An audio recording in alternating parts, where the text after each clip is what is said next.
Buat teman-temanku yang baru gabung, bisa cek di playlist untuk urutan videonya. Untuk judul baru, bisa cek juga. Bab 176, Teman atau Musuh. Alis Feng Feiyun terangkat saat dia tidak bisa menahan tawa, tentu saja aku tidak percaya padamu. Saya telah melihat yang Noble Flawless sebelumnya. Orang ini, mengenai bakat dan pikiran, tidak terhitung jumlahnya melebihi orang biasa. Bahkan Juking tidak akan bisa memaksanya membungkuk. Adapun Bei Mingtang, meskipun dia tidak secanggih yang Noble Flawless, dia juga sangat keras kepala. Saya hampir membunuhnya sebelumnya, tetapi saya masih tidak bisa memaksanya untuk menyerah.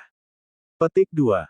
Yang Noble Flawless tidak akan berlutut kepada siapapun, dan Bei Mingtang juga tidak akan menyerahkan tulisan suci klannya kepada siapapun, apalagi memohon Anda untuk mengambilnya. Kegelapan dan sungai terhubung, menambah adegan tenang ini. Nyala api melayang di atas sungai seperti lotus merah darah. Aura ini bersifat spiritual dan halus. Kamu harus percaya padaku. Di dunia ini, kekuatan bukanlah satu-satunya hal yang dapat membuat manusia tunduk. Suara serak itu perlahan berbicara. Feng Feiyun menatap lurus ke depan dan merenung sejenak sebelum menjawab, memang, kekuatan bukan satu-satunya hal yang dapat memaksa pria untuk tunduk. Mungkin ada sesuatu yang bisa menghancurkan harga diri dan kekalahan mereka. Petik 2. Pahlawan masih belum bisa mengalahkan cobaan dari si cantik. Orang yang berada dalam nyala api tertawa getir dengan banyak kesombongan. Tapi kamu bukan cantik. Feng Feiyun juga seorang pahlawan yang telah gagal dalam persidangan ini sebelumnya, kalau tidak, dia tidak akan mati di tangan seorang wanita. Ratusan sentimen lembut di sekitar tempat tidur wanita cantik itu. Bahkan para pahlawan memiliki kelemahan untuk pesona sarang tersebut. Musuh terbesar manusia adalah, hidup dan mati, dirinya sendiri, dan wanita cantik. Petik 2. Jika seseorang dapat mengalahkan salah satu dari ketiganya, maka mereka akan memiliki potensi tak terbatas dan bahkan bisa menjadi abadi atau santo, namun sejak awal waktu, sangat sedikit pria yang mampu mengalahkan mereka.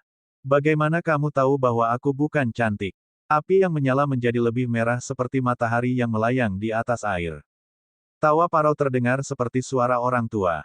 Feng Feiyun juga tertawa dan berkata, begitu aku menangkapmu, aku pasti akan bisa mengetahui siapa kamu. Petik 2. Desir. Kali ini, Feng Feiyun memanfaatkan seluruh keterampilan pergeseran gerakannya. Tubuhnya seperti panah yang meninggalkan busur, menyebabkan permukaan sungai tersebar terpisah menjadi sebuah garis, menciptakan gelembung putih yang tak terbatas. Kecepatan Feng Feiyun berada di luar kecepatan suara. Hanya dalam sekejap mata, dia melintasi beberapa ratus meter. Namun, kecepatan nyala itu bahkan lebih cepat. Dengan flash cepat, muncul lebih dari 100 meter di belakang Feng Feiyun. Kecepatan ini hanya bisa digambarkan sebagai menakutkan. Belum lagi, lintasannya dipenuhi dengan tikungan dan belokan. Jenis ayunan spasial ini bukanlah sesuatu yang dapat dilakukan oleh pembudidaya biasa. Desir. Feng Feiyun menstabilkan gerakannya saat cahaya memancar dari kakinya. Kemudian, dia menginjak permukaan air. Selama panas saat itu, keduanya telah bertukar posisi. Saya katakan sebelumnya, kami adalah teman, bukan musuh. Brother Feng, mengapa Anda terus memaksa masalah ini? Orang yang berada dalam nyala api mengeluh sambil mendesah. Feng Feiyun tersenyum dan berkata, pada saat ini, semua orang di dunia dapat dianggap musuhku. Saya tanpa teman sejati. Apa yang bisa Anda lakukan untuk membuat saya percaya Anda? Petik 2. Saya bersedia menjadi teman pertama Brother Feng. Feng Feiyun menjawab, pasti ada alasan untuk ingin menjadi teman. Di masa depan, aku akan mengambil bagian dalam masalah besar, dan aku akan membutuhkan bantuanmu untuk menjadi sukses. Jika kita menjadi teman sekarang, maka akan lebih mudah untuk meminta bantuanmu nanti, benar. Tawa datang dari api. Baik budidaya dan skema musuh sangat luar biasa. Selain itu, orang itu sangat aneh dan bahkan bisa memblokir tatapan surgawi Feng Feiyun milik Feng Feiyun. Tentu saja, ini juga karena tatapan Feng Feiyun berada di tingkat yang cukup dasar.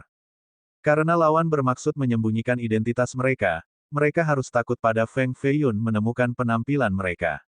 Ini berarti bahwa orang itu harus memiliki status yang cukup besar atau identitas khusus, dan mungkin orang ini telah bertemu Feng Feiyun sebelumnya. Jika Anda ingin menjadi teman, maka Anda setidaknya harus menunjukkan itikat baik, kan? Feng Feiyun menatap api dan berbicara. Tawa lain datang dari api, menciptakan suara berderak. Anda dapat memilih salah satu dari Divine Art mendalam utara atau batu roh batas ini. Jika Anda menyukai keduanya, maka Anda dapat memiliki keduanya. Tidakkah menurutmu ini dianggap sebagai niat baik? Petik 2. Kedua item ini adalah harta tertinggi di masa sekarang. Bahkan Sekte Besar Abadi akan mempertaruhkan segalanya hanya untuk merebutnya, dan Ju King sendiri akan bertarung sampai kepala mulai berguling. Namun, orang ini dengan acuh menawari mereka untuk Feng Feiyun seolah-olah mereka tidak menaruh dua harta ini di hadapan mereka. Ini menunjukkan seberapa besar nilai Feng Feiyun dalam pendapat mereka. Masing-masing harta ini cukup untuk membeli Ju King, ini memang itikat baik. Tidak cukup. Feng Feiyun tidak peduli dengan dua harta yang terbang ke arahnya, dia hanya menatap nyala api. Api itu dalam keheningan sesaat. Beberapa saat kemudian, dikatakan, mengapa saudara Feng harus gigih? Bahkan jika kamu melihat wajahku. Sebaliknya, itu dapat membawa kerugian besar bagi Anda. Petik 2. Haha, apa? Bahaya, ini mungkin. Feng Feiyun tersenyum bertanya.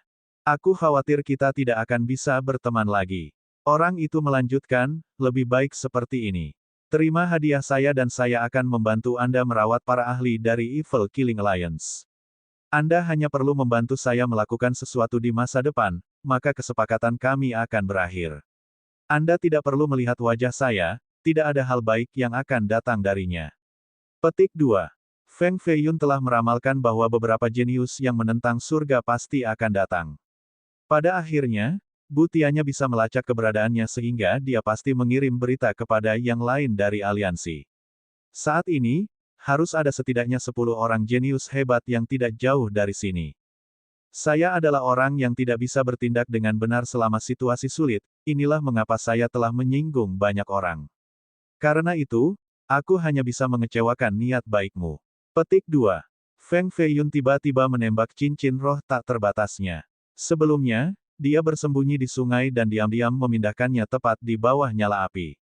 Pada saat ini, dia tiba-tiba menyerang untuk memaksa orang itu untuk menunjukkan warna asli mereka. Kekuatan Spirit Tracer diaktifkan dengan 6 diagram kuno terbang keluar untuk berubah menjadi penjara dengan 6 sudut. Ledakan. Feng Feiyun melanjutkan dengan serangan lain. Dia memobilisasi semua air di sungai untuk membentuk Dark Water Art yang perkasa. Seluruh sungai itu sendiri hampir menjadi tanpa air. Gemuruh. Serangan besar roh harta dikombinasikan dengan seni air gelap dan menyerang bersama, menyebabkan langit dan bumi menjadi gelap saat tanah bergetar dari energi pertempuran mereka yang menakjubkan. Sepertinya aku perlu memberimu lebih banyak waktu untuk mempertimbangkan kembali. Ini selamat tinggal untuk saat ini. Kami akan bertemu lagi di Pagoda Wan Siang. Pastikan untuk berhati-hati terhadap Nona Ji dan aliansi pembunuhan jahat yang cantik. Saya harap Anda bisa sampai ke pagoda hidup-hidup. Kemudian, kita bisa bertemu sekali lagi, dan aku akan menyiapkan hadiah lain. Petik 2. Api yang menggantung di langit langsung melonjak ke awan tinggi setelah tawa yang hangat. Itu kemudian berubah menjadi bintang dan akhirnya menghilang dari pandangan seseorang. Semua serangan Feng Feiyun telah gagal. Feng Feiyun kedua menyerang, orang itu sudah terbang jauh dari jangkauan serangan. Kedua serangan itu bahkan tidak berhasil menyentuh sudut lengan baju mereka. Orang itu jelas tahu bahwa Feng Feiyun menyembunyikan cincin di sungai, inilah mengapa tanggapan mereka begitu cepat. Orang ini sangat menakutkan. Saya harap itu bukan musuh. Feng Feiyun menarik cincin roh tak terbatas sambil melihat langit yang luas. Kecerdasan dan bakat orang ini sungguh sulit dipercaya. Meskipun dari awal sampai akhir, mereka tidak menyerang sama sekali. Mereka sudah meninggalkan kesan pertama yang menakutkan. Tidak bagus, Ji Changyue berhasil lolos. Ji Changyue telah menghilang beberapa waktu lalu. Kebenciannya terhadap Feng Feiyun sangat besar sehingga konsekuensinya tidak terpikirkan. Begitu kecantikan yang sombong dan dingin kehilangan keperawanannya, dia akan bunuh diri atau melakukan apapun untuk membalas dendam. Ji Changyue jelas milik yang terakhir. Bab 177, Tamu dari Bawah Tanah. Pagoda Wan Siang terletak tepat di bawah gunung misterius yang luas dan menjulang tinggi yang berada di antara perbatasan prefektur Grand Selatan dan prefektur perbatasan kuno. Di mata orang luar, Pagoda Wan Siang adalah tempat suci nomor 1 untuk dipelajari. Master Agung misterius, pembudidaya terkenal, raja dari generasi muda.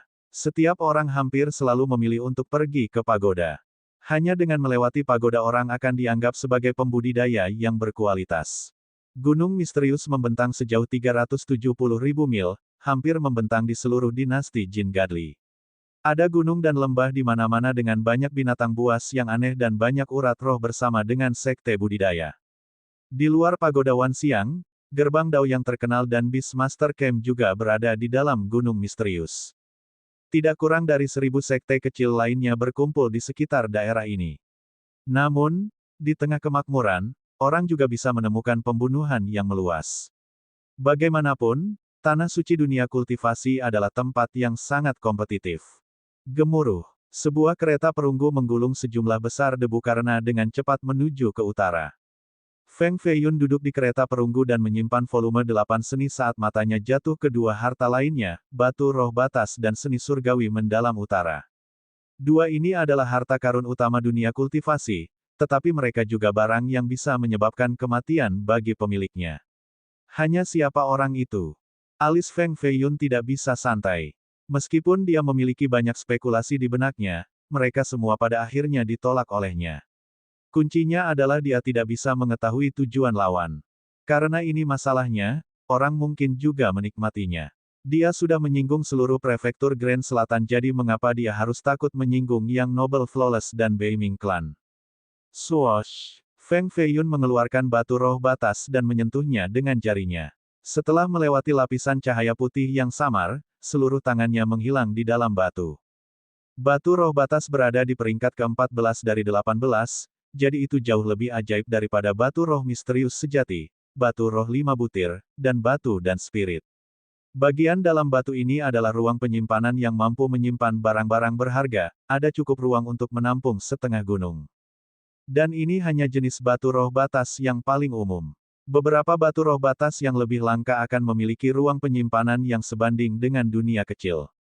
Mereka bahkan bisa menyerap esensi langit dan roh bumi untuk memelihara makhluk aneh di dalamnya. Seni surgawi mendalam utara. Feng Feiyun memegang manual ini dengan ragu-ragu. Jari-jarinya hendak membalik halaman, tetapi pada akhirnya, dia memutuskan untuk tidak melakukannya. Meskipun seni ini adalah kitab suci tertinggi dari klan Beiming dan merupakan salah satu teknik top di dunia budidaya, itu pasti tidak bisa dibandingkan dengan Immortal Phoenix Physics atau Eight Arts Volume. Jika ini masalahnya, apakah benar-benar ada kebutuhan untuk melihatnya? Kultivasi adalah tentang kualitas, bukan kuantitas. Dia meletakkan gulungan itu ke dalam batu roh batas. Kemudian, dia mengikatkan batu itu ke pinggangnya dan menyembunyikannya dengan lengan jubahnya. Dari awal hingga akhir, saudara-saudara perempuan Ji duduk di samping tanpa mengucapkan sepatah kata pun sambil dengan penuh rasa ingin tahu menatap Feng Feiyun. Mao Wugui berjongkok di bahu Ji Xiaonu.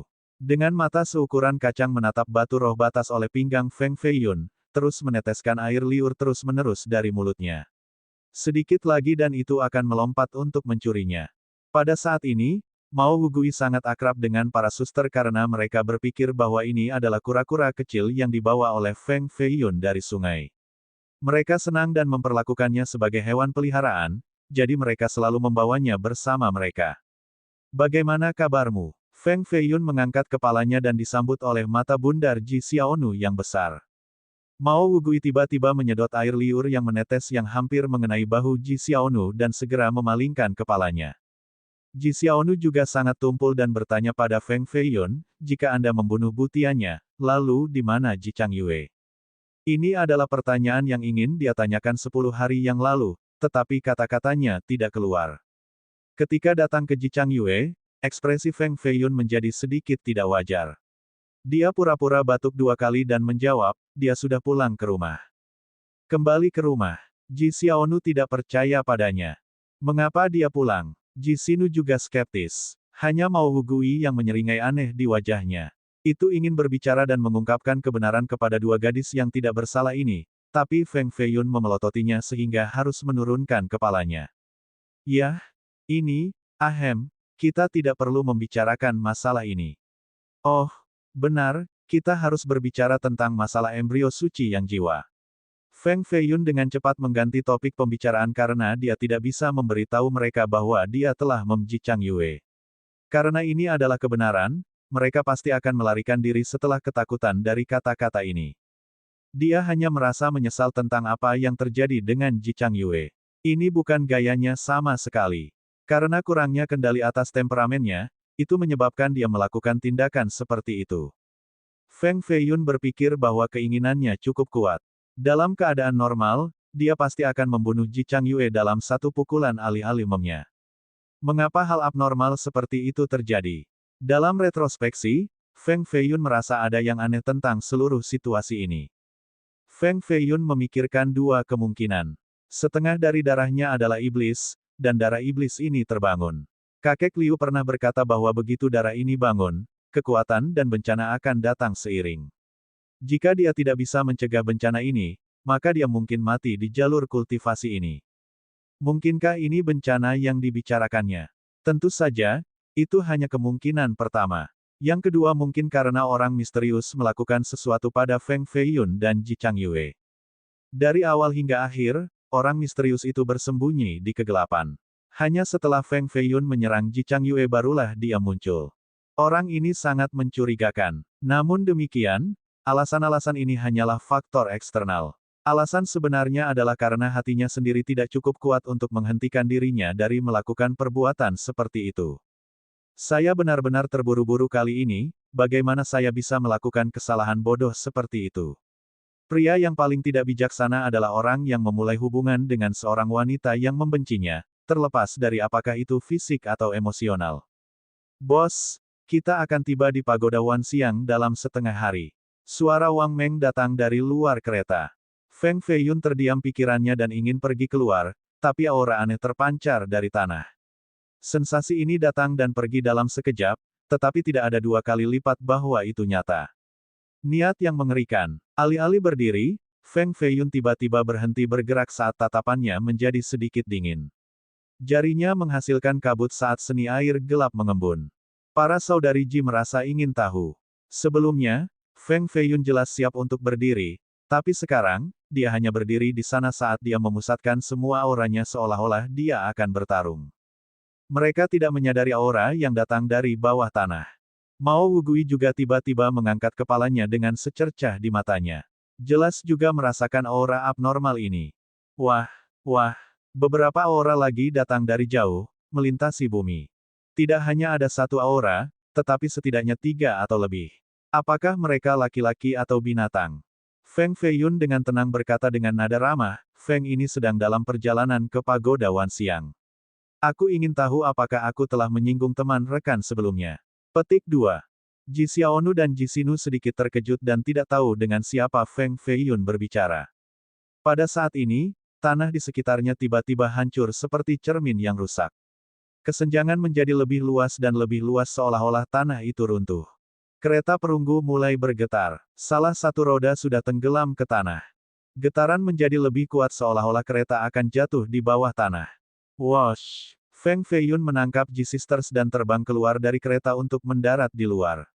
Setelah menempatkan keduanya di tanah, dia segera menginjak tanah dan melepaskan gelombang emas yang langsung turun ke bawah. Ledakan. Permukaannya runtuh seluruhnya, mengungkapkan lubang dengan radius 10 meter. Desir, desir, desir, desir, desir. 5 bayangan keluar dari bawah. Mereka semua mengenakan baju besi hitam dengan jiwa binatang buas melayang di atas kepala masing-masing. Kelompok ini seperti 5 bendera hitam di 5 arah yang berbeda, mengelilingi dan mengepung Feng Feiyun. Bab 178, Suku Bumi Kuno. Tindakan kelima tokoh itu serupa. Mereka bertindak dalam formasi teratur seperti 5 boneka, tetapi mereka memang hidup. Wang Meng menggosok kepalan tangannya saat dia menatap dengan mata seperti harimau ke arah sosok-sosok ini dengan mencibir. Sementara itu, Feng Feiyun diam-diam berdiri di sana dan mengamati 5 kurcaci yang mengenakan baju besi hitam. Masing-masing dari mereka hanya sekitar 1 meter, sehingga tingginya mencapai pinggang Feng Feiyun. Apakah itu dia? Itu dia. 5 kurcaci bergumam pada diri mereka sendiri. 5 pasang mata menembakkan kilau seperti 5 panah emas yang tajam. Mata mereka memang agak menakutkan. Itu mencegah orang lain untuk langsung menatap mereka. Siapa kalian semua? Tanya Feng Feiyun. Pembunuhmu. Kelima kurcaci berbicara bersamaan. Apakah kamu tahu siapa yang kamu coba bunuh? Feng Feiyun bertanya sekali lagi. Tidak, dan tidak perlu. Kelima menjawab secara bersamaan. Feng Feiyun kemudian mengerti. Jadi kelima orang ini adalah pembunuh, hanya pembunuh yang akan membunuh tanpa mengetahui nama musuh mereka. Sepertinya mereka bukan dari Evil Killing Alliance, tetapi menyewa pembunuh yang datang untuk membunuhnya. Mereka berlima menyerang dengan sikap seragam. Ketika mereka melangkah maju, 5 jiwa binatang dengan 300 tahun kultivasi juga menerkam keluar dari tubuh mereka. Ada harimau, macan kumbang, dan bahkan seekor mamut.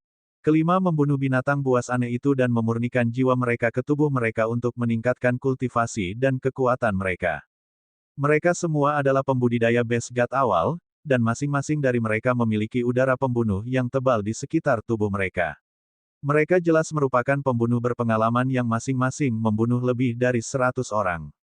Kedua gerakan aneh mereka dan teknik membunuh telah mencapai tingkat penguasaan yang tinggi. Di kejauhan, di atas gundukan kecil, 3 pria muda mengenakan jubah ilmiah putih menatap ke depan dengan udara yang anggun dan mulia. Bocah itu memang menuju pagoda Wan Xiang. Murong Zuo, kamu menebak dengan benar kali ini. Nyala api muncul di antara tangan Luo Siqiong. Ada kilatan tajam di matanya saat dia berbicara. Untuk dapat membunuh 8 mayat jahat dan meninggalkan api yang hanya bisa dihasilkan oleh Treasure Masters, dia jelas adalah Treasure Master sehingga tujuannya pasti adalah pagoda. Murong Zuo sedikit tersenyum dan bertanya, apakah Anda pikir 5 tetua dari suku bumi kuno bisa membunuhnya? Petik 2. 3 yang muda ini adalah 3 dari 7 siswa dari pagoda yang bertemu Feng Feiyun di daerah Trinity. Luo Siqiong, Murong Zuo, dan Wu Lianqiu. Mereka sangat sombong sehingga mereka secara alami ingin membalas dendam setelah penghinaan yang mereka alami dari Feng Feiyun. Bagi mereka, Feng Feiyun pergi ke pagoda saat ini mirip dengan mencari kematiannya sendiri. Mereka menghabiskan sejumlah besar uang untuk mengundang 5 tetua bumi kuno untuk membunuh Feng Feiyun. Bagi orang-orang seperti mereka, uang tidak lagi penting. Menggunakannya untuk membunuh orang jauh lebih baik daripada secara pribadi melakukan perbuatan itu. Pembunuh bumi kuno tidak pernah gagal sebelumnya. Seorang dewa pagoda Wan Xiang pernah meninggal di tangan para pembunuh ini. Mengenai seni membunuh, suku ini dapat dibandingkan dengan bahkan istana takdir nasib Pinnacle. Murong Zuo tertawa dan menjawab. Belum lagi ada 5 penatua mengambil tindakan saat ini.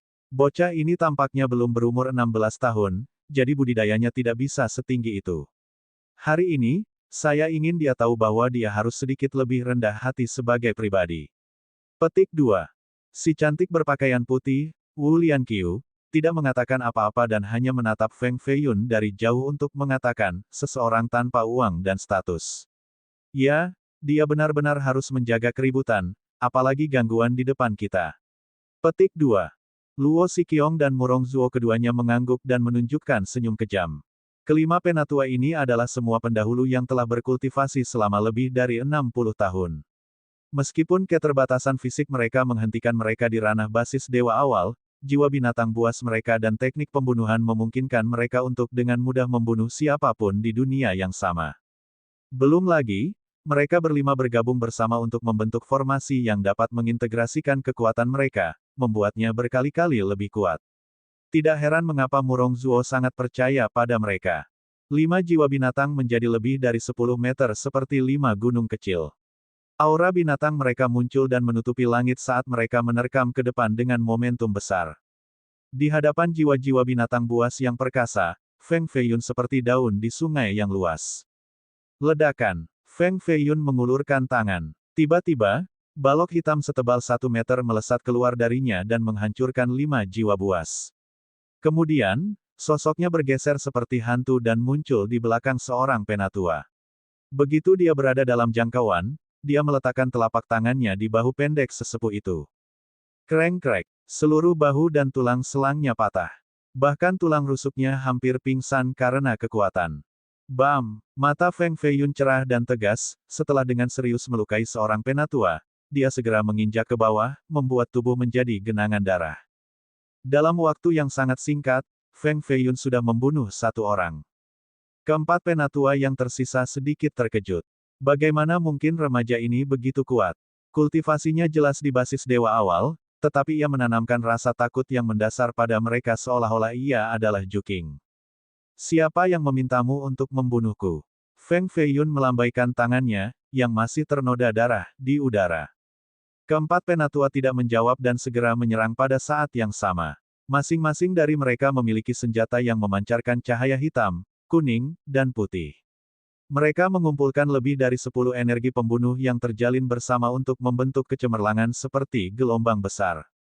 Bam! Feng Feiyun menyalurkan Crimson Fire Art-nya dan mengumpulkan energi api di udara. Kemudian, dia mengubah energi ini menjadi neraka untuk menghancurkan kecemerlangan yang menghanguskan langit. Setelah beberapa hari berlatih, Feng Feiyun telah mengembangkan seni air gelap sampai selesai, dan penguasaannya terhadap seni api Crimson juga cukup menakjubkan. Basis dewanya di dalam dantiannya menjadi 2 kali lipat sebagai akibat dari ini, sehingga kecepatan kultivasinya menjadi jauh lebih cepat dari sebelumnya. Menurut penilaiannya, jika dia bisa mencapai penyelesaian besar dengan seni ketiga, seni kayu Verdan, maka dia akan dapat meminjam kekuatan teknik ini untuk menerobos ke basis dewa perantara. Setelah mencapai ranah pangkalan God, setiap level minor sangat sulit untuk dijangkau, jadi banyak rekan yang terjebak di level awal. Banyak orang tidak bisa menembus satu level bahkan setelah puluhan tahun. Feng Feiyun akhirnya melihat harapan menembus level ini, dan dengan kecepatannya mempelajari Minor Cheng Five Elements Art, hari ini tidak jauh. Swoosh! Kecepatannya secepat kilat. Feng Feiyun menggenggam salah satu leher penatua saat jarinya menciptakan 2 kilatan tajam yang langsung menghancurkan tenggorokannya. Penatua ini mencengkeram lehernya saat darah terus mengalir keluar sebelum akhirnya jatuh ke tanah. Penatua kedua dari suku bumi kuno mati dengan mudah. Metode pembunuhan halus ini bahkan lebih baik daripada pembunuh profesional seperti mereka. Bab 179, Daftar Ratusan Pagoda. Gaya pembunuhan ini terlalu menakutkan. Apakah ini benar-benar hanya anak laki-laki berusia 14 atau 15 tahun? Pergi. 3 tetua yang tersisa semua merasakan kedinginan yang tak terlukiskan. Ketika ketakutan mulai memenuhi hati mereka, mereka dengan cepat mencoba melarikan diri. Kaki mereka mulai berputar di atas tanah, kemudian tubuh mereka tenggelam lurus ke bawah. Tidak ada yang bisa pergi. Feng Feiyun menyalurkan Dark Water Art untuk membekukan semua uap air di kisaran 100 meter di bawah tanah. Tanah berlumpur tiba-tiba menjadi lebih keras daripada baja, sementara lapisan es tebal mulai terbentuk. Seni ini menyebabkan Ji Xiaonu menjadi linglung saat dia berseru, ini adalah seni dari Eight Arts Volume. Feng ini baru berkultivasi selama beberapa hari, namun dia sudah mencapai tingkat ini. Petik 2. Bakatnya sangat tinggi. Ji Xinu menambahkan, dia adalah orang yang memberi Feng Feiyun volume 8 seni. Dia berasumsi bahwa meskipun dia memiliki beberapa teknik Treasure Master, itu akan memakan waktu setidaknya 3 tahun sebelum dia bisa mendapatkan penguasaan. Namun, itu bahkan belum sebulan dan dia sudah mengerti satu bagian dari itu, bakatnya sangat membuatnya senang. Jika dia akan menepati janjinya dan membantu mereka membalas dendam, maka tidaklah aneh untuk memberinya embrio suci yang jiwa, ini adalah pemikiran yang mengalir dalam pikiran Ji Xinu. Gemuruh. Lapisan beku meledak di dalam tanah, dan 3 mayat berdarah diledakkan saat potongan daging dan daging berserakan di mana-mana. Kelima tetua suku bumi kuno terbunuh dalam waktu 3 menit. Luo Siqiong tercengang takjub dan tidak bisa mempercayai matanya. Seorang anak laki-laki berusia 14 tahun benar-benar berhasil membunuh 5 orang tua dengan cara yang mudah. Murong Zuo tidak bisa tertawa lagi dan harus mengambil nafas panjang, metodenya benar-benar kejam. Angin dingin datang dari belakang, menyebabkan Murong Zuo merasa agak dingin. Pada detik ini, Feng Feiyun berdiri tepat di belakangnya dan berbisik di telinganya, siapapun yang kejam kepadaku, aku akan membayar mereka 2 kali lipat. Murong Zuo kehilangan ketenangannya karena ketakutan dan dengan cepat melompat 3 langkah. Kemudian, dia berbalik untuk menatap Feng Feiyun. Dia merasakan tubuhnya kram, tidak bisa bergerak. Ini adalah reaksi naluriah. Meskipun budidayanya 1 tingkat lebih tinggi dari Feng Feiyun, tetapi dia merasa seolah-olah dia tidak bisa menentang musuh ini.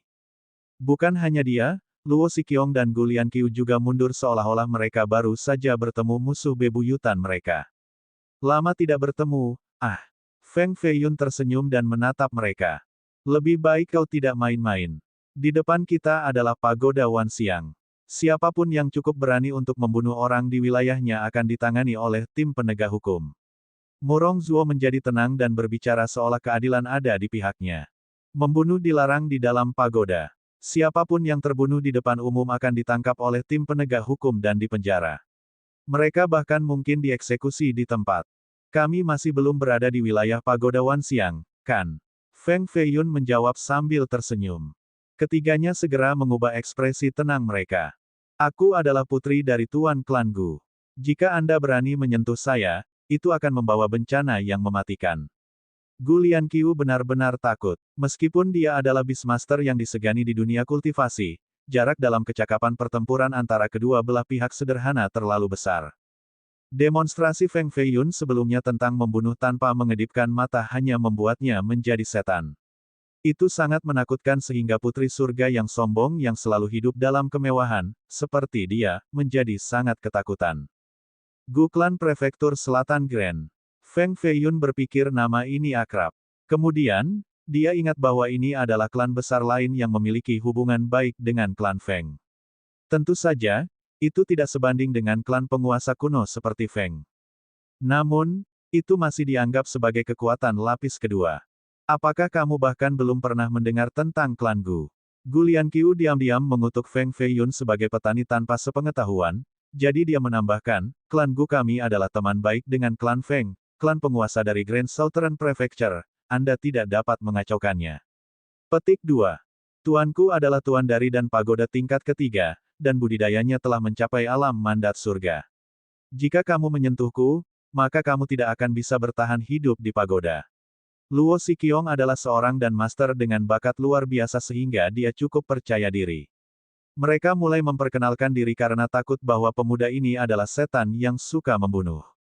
Dia bahkan mungkin mengakhiri mereka di sini dan sekarang. Meskipun Murong Zuo adalah pangkalan dewa perantara, ia juga seorang master pandai besi dan jarang bertempur melawan yang lain. Bahkan sampai sekarang, dia belum pernah secara pribadi membunuh siapapun sebelumnya, jadi dia takut dengan pertarungan Feng Feiyun dari sebelumnya. Dia berbicara sambil sedikit tergagap, aku tuan muda kedua dari Heaven Saking Manor. Jika Anda menyentuh saya, maka Anda akan berada dalam masalah besar. Petik 2. Haha, Feng Feiyun merasa bahwa ini terlalu lucu. Dia sudah menyinggung semua kekuatan besar prefektur Grand Southern, jadi bagaimana dia bisa takut dengan ancaman mereka? Tunggu, alis Feng Feiyun bertengger ketika dia bertanya dengan nada serius, apakah Anda mengatakan bahwa Anda adalah tuan muda kedua dari Heaven Saking Manor? Ya, tuan muda kedua. Murong Zuo tidak lagi sombong dan dengan tegas menganggukkan kepalanya. Lalu apakah selir kedelapan ayahmu tinggal di pagoda Wanxiang? Feng Feiyun bertanya dengan penuh semangat. Mereka bertiga menatap Feng Feiyun dengan takjub dengan sedikit kebingungan pada saat yang sama. Hal pertama yang dia tanyakan adalah tentang selir kedelapan Heaven Saking Marquis. Bocah ini tidak hanya memiliki kultivasi yang menantang surga, tetapi juga dorongan ual yang luar biasa. Tentu saja, mereka hanya bisa menyimpan kata-kata ini dalam pikiran mereka karena mereka tidak berani mengatakannya dengan keras. Murong Zuo menjadi lebih murung dan dengan sabar berkata, ibuku yang ke-8 sudah 42. Ditambah lagi, dia sakit-sakitan sehingga kecantikannya tidak seperti sebelumnya. Belum lagi, dia sudah punya anak dan... Feng Feiyun menjadi sedikit bingung, dia hanya ingin membantu Liu Qinseng mencari informasi tentang anaknya. Dia tidak mengharapkan orang lain untuk menganggapnya sebagai pemuda yang tidak bermoral dengan jimat khusus. Ahem, saya hanya ingin tahu apakah anak selir ke-8 ada di pagoda atau tidak. Feng Feiyun menjelaskan.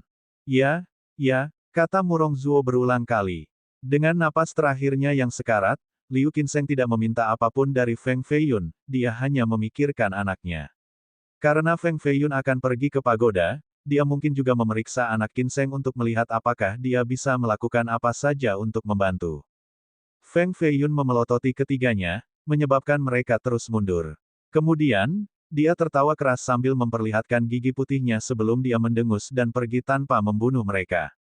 Tidak sampai Feng Feiyun melakukan perjalanan cukup jauh apakah ketiganya mengambil napas dalam-dalam.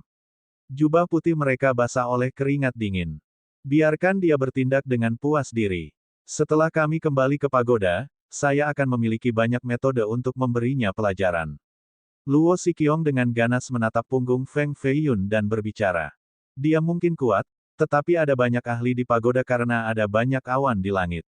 Jenius manapun yang masuk dalam 300 teratas dapat membunuhnya, dan saya tahu salah satunya. Dia telah berkultivasi dalam isolasi selama 23 tahun dan hampir mencapai pencapaian besar, God Best. Menjadi peringkat ke-278 di daftar ratusan pagoda, dia bisa membunuhnya seperti membunuh babi. Kemarahan Murong Zuo naik, tampilan sebelumnya benar-benar memalukan.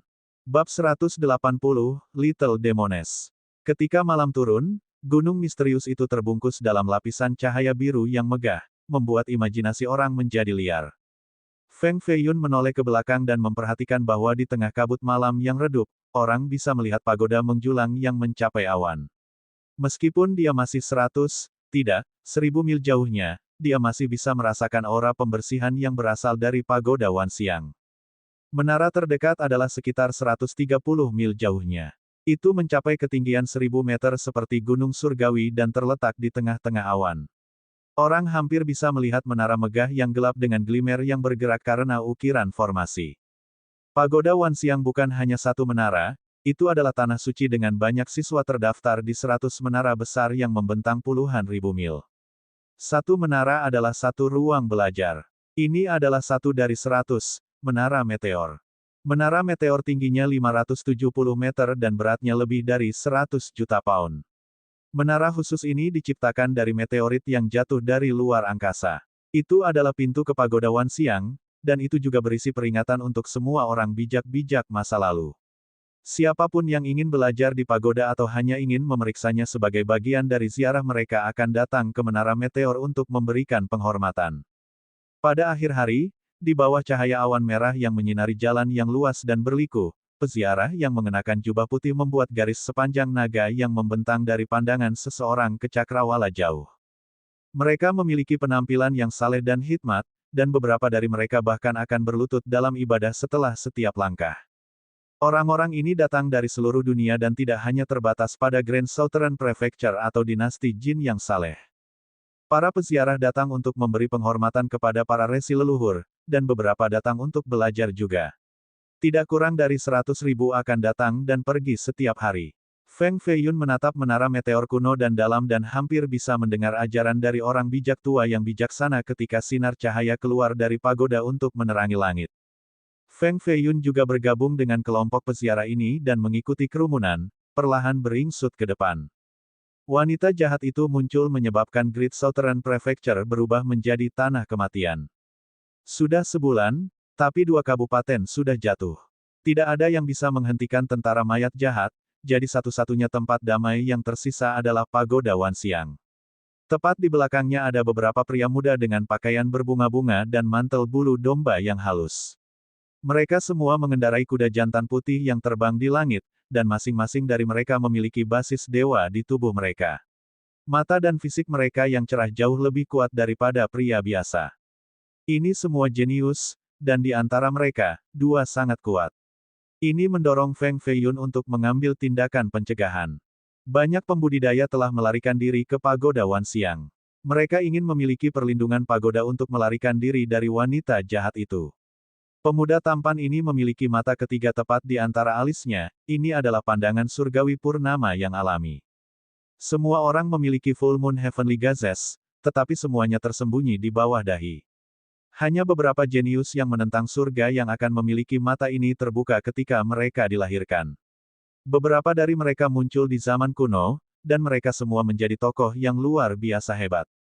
Meskipun mata ketiga Ji Feng tertutup rapat, siapapun dengan beberapa kultivasi akan merasakan kekuatan penghancur surga yang terkandung di dalam mata itu. Meskipun Feng Feiyun ada di depannya, dia diam-diam memperhatikan pemuda-pemuda ini tepat di belakangnya dan mengangkat kewaspadaan. Meskipun mereka mencoba menyembunyikan kultivasi mereka, mereka tidak bisa lepas dari indera Feng Feiyun. Benar, saya mendengar itu belum lama ini, masalah besar terjadi pada Ji klan Anda. Seorang pria muda membawa pedang berbentuk naga kuno bertanya. Saya mendengar Ju Qing bergegas ke rumah Ji klan Anda dan dengan parah melukai 3 tetua mandat surga. Seorang gadis muda mengenakan topi dengan kerudung hitam berbicara dengan suara polos dan nampak melayang. Suara ini milik seorang gadis kecil yang baru berusia sekitar 11 atau 12 tahun.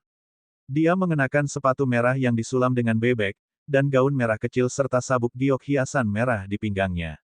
Dia agak kurus dalam pakaian merah dan topi hitamnya. Tangan kecilnya menggendong kucing kecil yang seputih salju, memberinya penampilan yang cukup lucu. Meskipun dia yang termuda, dia berjalan di depan semua orang. Bahkan Jifeng dan pria muda dengan pedang naga itu sangat berhati-hati padanya. Jauh di mata mereka ada ketakutan tertentu karena mereka menjaga jarak yang jelas. Meskipun Feng Feiyun tidak berbalik, dia juga merasakan keanehan dari gadis kecil ini karena dia tidak merasakan energi roh bergerak di tubuhnya. Ini membuatnya semakin menakutkan. Jifeng menjawab, tidak lama sebelumnya, Ju Qing memang bergegas ke Jiklan. Itu Sahang Yun, seorang suprim dari dunia yang ingin mencuri trigram yang jiwa surgawi kami. Namun, dia terluka oleh kedua leluhurku dan melarikan diri kembali ke dunia yang. Petik 2. Hoa, jantung Feng Feiyun melonjak. Sahang Yun sebenarnya pergi ke Jiklan, tapi dia terluka oleh nenek moyang Jiklan. Berita ini sebenarnya mengejutkan Feng Feiyun. Wanita jahat itu adalah tuan dari mayat-mayat jahat. Jika dia benar-benar menyelesaikan transformasi kelima, maka bahkan Raja Yang dan Ibu Yin tidak akan menjadi lawannya. Dia akan menjadi teladan baru dunia Yin dan Yang. Penduduk yang di dunia sangat panik, sehingga mereka ingin mencuri trigram jiwa surgawi untuk berurusan dengan wanita jahat itu. Pria muda dengan pedang naga itu berbicara. Jifeng melanjutkan, ini adalah hal yang perlu dikhawatirkan oleh para leluhur, bukan kita. Pada saat ini, misi kami adalah untuk membunuh Feng Feiyun sebelum darah iblisnya terbangun. Petik 2. Seorang wanita jahat yang hebat sudah cukup untuk darah mengalir seperti sungai di dunia budidaya. Jika kita menambahkan putra iblis, maka konsekuensinya akan menjadi bencana. Pria muda dengan pedang naga menambahkan. Jadi mereka adalah para jenius yang menentang surga dari Evil Killing Alliance. Ini adalah raja-raja sejati dari generasi muda dan jauh lebih kuat dari Qin Zhan dan Butianya. Ada 6 dari mereka, dan yang terlemah masih di pangkalan Dewa Menengah. Jifeng dan pemuda naga pedang itu benar-benar mencapai puncak God Best. Mereka hanya selangkah lagi dari pencapaian besar God Best. Meo, kucing kecil di tangan gadis gaun merah menjerit saat mata kuningnya menatap Mao Wugui di bahu Ji Xiaonu. Dia meraih cakarnya dan mulai menggaruk udara. Mao Wugui, yang sedang duduk di bahu Ji Xiaonu, tidak bisa membantu tetapi memutar kepalanya yang putih untuk melihat kucing putih kecil dan menunjukkan senyum. Meo, kucing putih itu menjerit lagi. Good Lil, Whitey, Good Lil, Whitey, itu hanya kura-kura kecil, bukan kucing jantan. Berhentilah mengeong. Gadis kecil berpakaian merah itu menggosok kepala kucing putih itu untuk menenangkannya, lalu dia memeluknya lagi di dadanya. Sebuah garis hitam muncul di semua dahi para jenius yang menentang surga setelah mereka mendengar gadis kecil itu. Aliansi pembunuhan jahat masih mengejarku. Feng Feiyun tidak lebih dari 10 langkah di depan mereka. Saat dia berbalik, mereka akan segera mengenalinya. Ini adalah keajaiban prefektur besar selatan. Bahkan yang terlemah pun sebanding dengan butianya. Gadis kecil berpakaian merah menyebabkan Feng Feiyun merasa bahwa dia memiliki kekuatan untuk menentang para ahli mandat surga. Dia tidak mampu mengungkapkan identitasnya saat ini. Wang Meng dan saudara perempuan Ji berada tepat di belakang Feng Feiyun, sehingga mereka secara alami bisa mendengar percakapan para jenius itu. Mereka diam dan tidak berani mengatakan apa-apa saat mereka melangkah maju dengan takut mengungkapkan kebenaran. Aku benar-benar berharap sepupuku bisa membangkitkan darah iblisnya. Kemudian, saya bisa bertarung melawannya.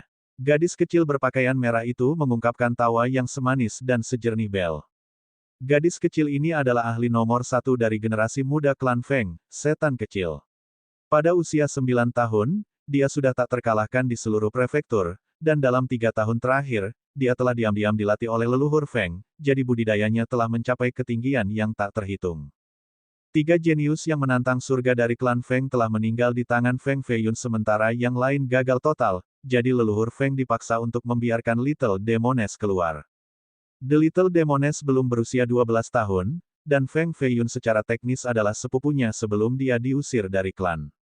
Jifeng melirik gadis kecil ini satu kali saat hatinya sangat tenggelam. Udara jahat pada iblis kecil ini tak terhitung jumlahnya lebih tebal daripada Feng Feiyun.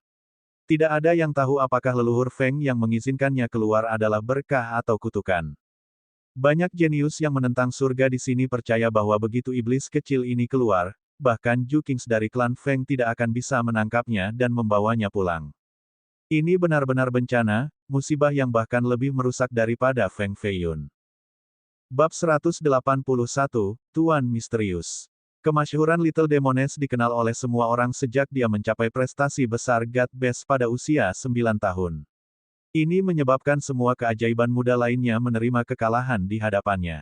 Keahliannya yang bermasalah juga terkenal, dia pernah melumpuhkan kaki putra gubernur Provinsi Grand Southern, dia benar-benar merampok semua batu roh di dalam perbendaharaan gerbang abadi pengembangan besar, dan dia bahkan mencuri akar rumput berusia ribuan tahun yang tak ternilai dari Violet Cloud Grotto. Setiap peristiwa adalah bencana yang mengerikan, jika itu adalah murid Feng lainnya, maka mereka akan dihukum berat, tetapi bakat Little Demoness terlalu luar biasa. Dia bahkan bisa dianggap sebagai orang dengan bakat menantang surga terbesar sejak pembentukan klan Feng. Di bawah perlindungan nenek moyang Feng, dia hanya membawanya pergi tanpa hukuman. Bahkan, dia benar-benar merawatnya dengan semua kemampuan klan mereka sehingga kultivasinya menjadi tak terduga. Jika Feng Feiyun tidak diusir dari klan Feng, maka iblis kecil dan dirinya sendiri akan menjadi kebanggaan klan Feng. Upaya gabungan mereka akan tak terbendung. Meo, kucing putih itu mengangkat kepalanya dan dengan penasaran menatap Mao Hugui karena menemukan kura-kura ini agak aneh. Saya memperkirakan bahwa Feng Feiyun sudah bersembunyi di pagoda Wanxiang. Kami hanya bisa memasukkannya juga. Ji Feng menatap menara meteor yang menjulang dengan niat untuk bertarung. Dia telah mendengar bahwa para ahli di pagoda sama banyaknya dengan awan, sehingga semua ahli yang menantang surga dalam kelompoknya ingin sekali mencoba peruntungan mereka. Pada saat mereka memasuki menara meteor untuk memberi hormat kepada orang bijak yang bijak, sudah menjadi gelap di luar. Beberapa peziarah memilih untuk pergi, tetapi beberapa memutuskan untuk berjalan di jalan menuju pasar Wanxiang untuk bermalam. Beberapa jenius dan yang lain adalah tuan dari generasi sebelumnya. Pagoda Wanxiang adalah tanah suci nomor 1 di dunia karena memiliki semua buku panduan budidaya dan gulungan. Banyak pembudidaya bergegas ke sini, tetapi untuk masuk, mereka harus lulus ujian yang ketat. Hanya yang sukses yang bisa menjadi anggota pagoda. Feng Feiyun, Wang Meng, dan saudara perempuan Ji berhasil menghindari para jenius lain yang menantang surga. Mereka dengan cepat pergi menggunakan pintu lain karena mereka tidak ingin menghadapi mereka saat ini. Angin malam yang dingin menyebabkan dedaunan di pohon-pohon tua berdesir. Dada, sebuah gerbong yang indah diseret oleh seekor lembu putih perlahan-lahan tiba dari jalan. Pengemudi gerbong adalah seorang pria parubaya sekitar 40. Wajahnya ditutupi dengan jenggot tebal. Tangannya yang setebal ember air membawa cambuk panjang yang terbuat dari kulit badak. Cambuk yang awalnya lembut di tangannya menjadi lurus di bawah kendalinya seperti tongkat kayu yang dibuat dengan halus. Penguasaan ini bukanlah sesuatu yang bisa dicapai oleh orang biasa. Sapi putih berhenti sebelum Feng Feiyun, dan pria parubaya itu turun. Dia dengan hormat membungkuk di depan Feng Feiyun untuk mengatakan, bolehkah saya bertanya apakah Anda yang Nobel Feng? Feng Feiyun sedikit terkejut ketika dia menjawab, nama belakang saya memang Feng, tapi saya tidak tahu apakah saya Feng yang Nobel yang Anda cari. Petik 2. Maka itu benar. Tuanku mengatakan bahwa Nobel Feng muda adalah naga di antara pria dengan gagah berani. Meskipun ada banyak dengan nama belakang Feng di dunia ini, hanya Feng Feiyun yang membawa aura seperti itu. Pria berjanggut itu tersenyum dan berkata, sebuah cahaya keemasan berlapis di kulit pria ini sehingga fisik tubuhnya telah mencapai tingkat seperti baja. Dia akan menikmati hak istimewa seorang penatua di gerbang abadi manapun, tetapi dia memilih untuk menjadi pelayan. Siapa yang bisa menjadi tuannya? Mungkinkah orang itu? Feng Feiyun memikirkan seseorang dan dengan cepat bertanya, siapa tuanmu? Haha, guru telah menyiapkan pesta malam ini di pagoda Wanxiang untuk semua pahlawan di seluruh dunia. Yang Nobel Feng adalah tamu terhormat yang secara pribadi guru minta agar Niu Nu ini datang untuk menyambut Anda. Petik 2. Nama pria berjanggut ini adalah Niu Nu. TN, Niu sama dengan lembu, Nu sama dengan budak. Ini bukan nama aslinya tetapi nama yang diambil setelah menjadi pelayan.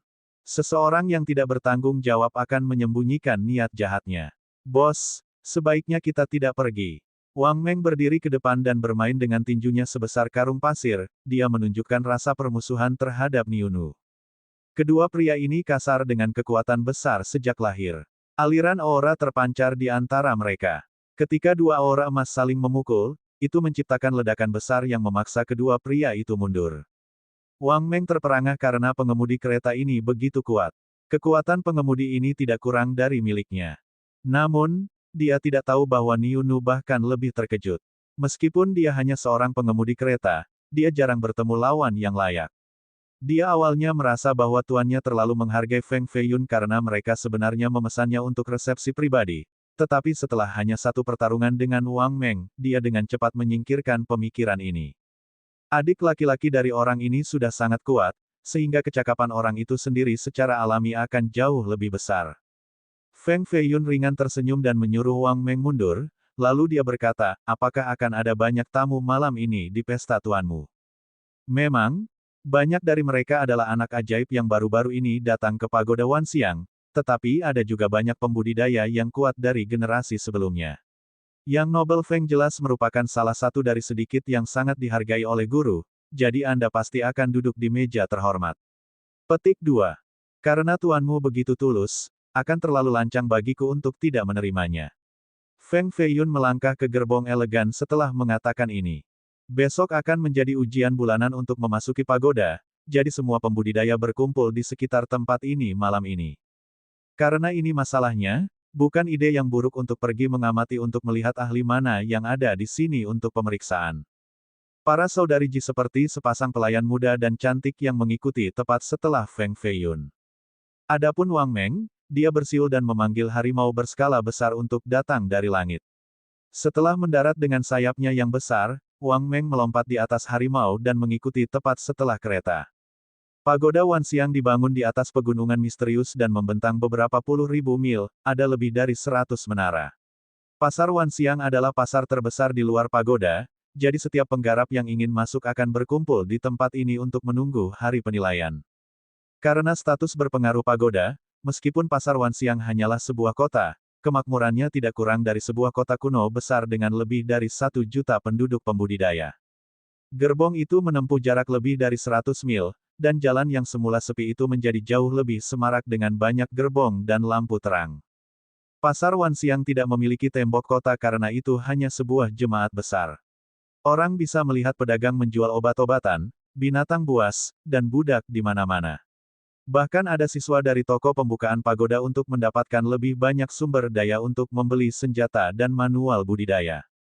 Hampir semua orang di sini adalah para kultivator, dan tentu saja, ada jejak-jejak master misterius dengan semua jenis profesi. Pagoda Wanxiang berarti semuanya mencakup, 100 menara memiliki semua profesi di zaman kontemporer. Selama seseorang adalah seorang ahli seni, mereka dapat bergabung dengan pagoda untuk menjadi murid sebuah menara terlepas dari kultivasi pribadi mereka. Di seberang jalan yang sibuk, kereta sapi putih berhenti tepat di luar sebuah rumah besar. Ada dua pria jangkung berdiri tepat di luar gedung, tubuh mereka memancarkan lampu merah, dan ada kilin yang meringkuk di sebelah mereka. Meskipun kilin sengit dan disebut sebagai binatang perang, mereka seperti dua hewan peliharaan yang taat di depan kedua orang ini. Dengan prajurit kilin yang menjaga gerbang depan rumah, para bandit dan penjahat akan ketakutan dari jauh begitu alami, tidak ada yang berani datang dan mengganggu tempat ini. Itu sedikit kosong di depan rumah karena tidak ada pejalan kaki. Tuan Niunu, Anda akhirnya menemukan Yang Nobel Feng.